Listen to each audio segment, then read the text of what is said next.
Mana bu Telegram stikerlarimni menga Nera tarmoq yasab berdi. Siz ham o'zingizni shaxsiy stikerlaringizni yasasangiz bo'ladi. Hozir o'rgataman, like bilan podpisatsiyani bosib qo'yinglar ketdi. Birinchi navbatda ChatGPT kiramiz va plus orqali o'zingizlarning rasminglarni joylab, mana bu promptni kiritasizlar. Natija esa mana bunaqa bo'ladi. Sketchat qilib olamiz. Keyin galereyaga kirib, har bitta stikerni kesib olishimiz kerak bo'ladi. Buning uchun izmenitni bosamiz. Kadrирование bosib turib, birga bir tanlaymiz-da. Har bitta stikerimizni kesib olamiz. Mana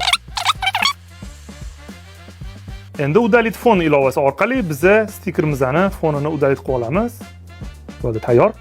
Okeyni bosamiz. Keyin Photo Resizer degan programmaga kiramiz. Resize fotoni tanlaymiz va fonni prozrachniy qo'ygan stikerni tanlaymiz va bu yerdan biz 512 ga 512 qilishimiz kerak. Bu juda ham muhim. Mana bu yerdan JPG ni olib tashlaymiz-da, originalni PNG ga o'zgartirib startni bosamiz. Tayyor. Endi Telegramdan stickers botiga kiramiz va bu yerdan new pack ni tanlaymiz. Biz o'zimizga kerak bo'lgan nomni tanlab qo'yamiz.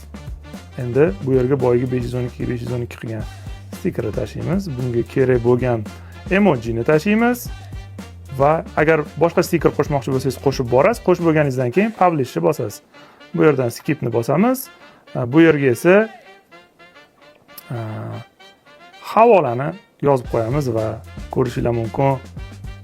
Stiker tayyor. O'zimning shaxsiy stikerim bor. Sizlar ham o'zingizlarning shaxsiy stikerlarni mana shunaqa bepulga yasab olishinglar mumkin. Videoni saqlab, barcha yaqinlarga jo'natib qo'yinglar. Smartfonlarni zo'r narxda asahi.uz saytidan xarid qilishinglar mumkin.